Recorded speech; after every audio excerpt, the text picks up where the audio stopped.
एक यात्रा है और मैंने अपने साथ में कुछ ले नहीं गया। मैंने कहा देखो मैं जाऊंगा और मैं एक्सपीरियंस करूंगा, मैं कोई मतलब प्री कंसीव्ड नोशन नहीं ले जाऊंगा। तो शुरुआत ये थी कि शुरुआत में लगा कि भाई देखो हम पैदल चल रहे हैं, मगर फिर आस्ते आस्ते पता लगने लगा कि एक्चुअली ये जो यात्रा है, जिसको मैंने नदी भी कहा है, ये एक जीवित चीज है, इसकी एक आवाज है, इसकी भावनाएं हैं, फीलिंग्स हैं, और ये एक प्रकार से हिंदुस्तान की भावनाएं हैं, फीलिंग्स हैं। तो ये यात्रा हमें ये चीजें बता रही है। तो मुझे एज ए इंडिविजुअल काफी सीखने को मिला और मैं सबको धन्यवाद करना चाहता हूं जो भी हमारे साथ आए। आप लोग में से बहुत लोग आए और खासतौर से जो हमारे ऊपर आक्रमण करते हैं, मेरे जो आरएसएस के, बीजेपी के मित्र हैं, उनको भी मैं धन्यवाद करना चाहता हूं, क्योंकि एक्चुअली हो क्या रहा है, जितना वो आक्रमण करते हैं उतनी हमको अपनी पोजीशन इंप्रूव करने का मौका मिलता है।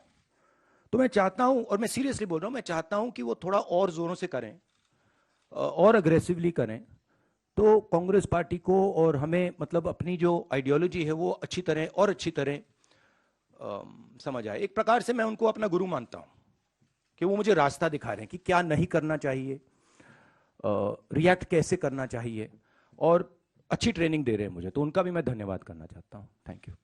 Thank you. जागरण से संजय मिश्रा। राहुल जी, आपने ये यात्रा अभी तक जो अचीव की बहुत सफल रही, विपक्षी एकता जो इस समय दिखाई दे रही है उस लिहाज से यात्रा को बहुत सफल शायद नहीं माना जाएगा, क्योंकि कई लोग आने से हिचक रहे हैं। आप इस बारे में क्या कहेंगे? नहीं, देखिए, जैसे मैंने कहा, मेरे लिए, जैसे कल मैं किसी से बात कर रहा था, उन्होंने मुझसे पूछा कि देखो यात्रा के बाद क्या होगा, हमें प्लानिंग करनी है कि यात्रा के बाद क्या करेंगे।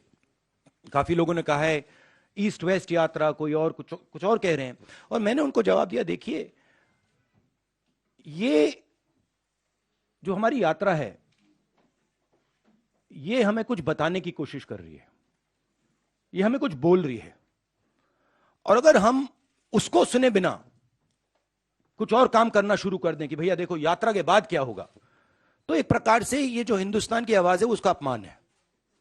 तो मैं वो नहीं करना चाहता हूं।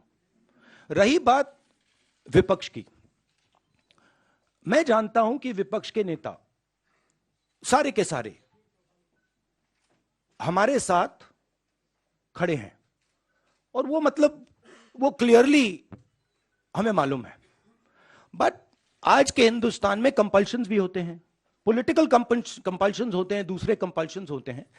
तो मैं उस पर कमेंट नहीं करना चाहता हूं कि क्यों आ रहे हैं, क्यों नहीं आ रहा है, कौन आ रहा है, कौन नहीं आ रहा। बस मैं ये कहना चाहता हूं कि भारत जोड़ो यात्रा के दरवाजे, जो भी भारत को जोड़ना चाहता है उसके लिए खुले हैं, किसी को हम रोकने वाले नहीं हैं। दूसरी बात, विचारधारा में सिमिलैरिटीज होती हैं। देखिए, नफरत और हिंसा और मोहब्बत में सिमिलैरिटी नहीं होती है, डायमेट्रिकली ऑपोजिट चीजें हैं।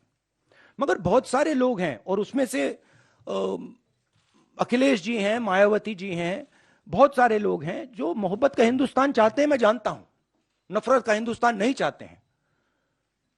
तो रिश्ता तो है उनके साथ, आइडियोलॉजिकल रिश्ता, और भारत जोड़ने का और नफरत को मिटाने का रिश्ता है। आज तक से सुप्रिया।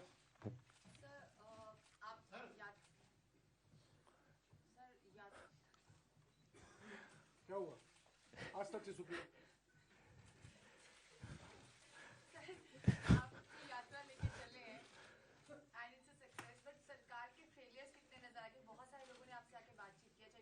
बेरोजगारी का मुद्दा हो, आर्म फोर्सेस के जो लोग आए थे, चाइना के मुद्दे में बात करी, महंगाई का, महिलाएं आ रही बात कर रहे हैं। सो सरकार के क्या क्या फेलियर्स आपको मेजर जो है नजर आ रहे हैं इस पूरी यात्रा के दौरान? आपने मतलब 6-7 क्वेश्चन एक क्वेश्चन में पूछ लिया। देखिए, सबसे पहले मेरा लक्ष्य हिंदुस्तान को एक ऑल्टरनेटिव विजन देने का है, ऑल्टरनेटिव दृष्टिकोण देने का है, एक नया तरीका देने का है। सरकार की कमियां हैं, उसमें मैं आपको बता सकता हूं, बेरोजगारी, इकोनॉमिक मिसमैनेजमेंट, नोटबंदी, गलत जीएसटी, चाइना, ये कमियां हैं, गलतियां की हैं। मगर मेरी अप्रोच यात्रा के साथ यह है कि हम हिंदुस्तान को एक सोचने का, जीने का नया तरीका देने की कोशिश कर रहे हैं। तो अगर आप डिटेल्स चाहते हैं तो आप मुझसे पूछिए, चाइना के बारे में पूछिए, शायद आप वो ना पूछें, पता नहीं, बाकी चीजों के बारे में पूछ सकते हैं, बट ब्रॉडली ये है। पीटीआई भाषा से अनवरुल हक।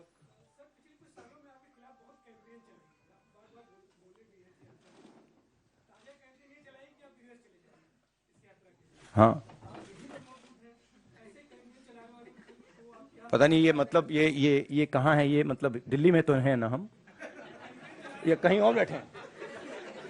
ये भैया एआईसीसी ऑफिस है ना, है एआई अभी है ना? अच्छा, हाँ, तो मुझे पता नहीं, मतलब मुझे तो लग रहा है भैया, पता नहीं मेरी दूसरी रियलिटी हो, आपकी दूसरी रियलिटी हो, मगर मुझे तो ये न्यू दिल्ली दिख रहा है।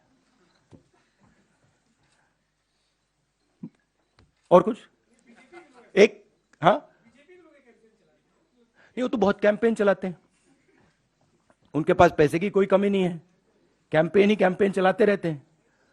मगर जो मैंने कहा, और बड़ी इंटरेस्टिंग बात है, और मैं इसको 99% बिलीव करता था, 100% बिलीव नहीं करता था, मगर अब मैं 100% बिलीव करता हूं कि सच्चाई को कोई भी कैंपेन, कितना भी पैसा नहीं छिपा सकता, नहीं मिटा सकता।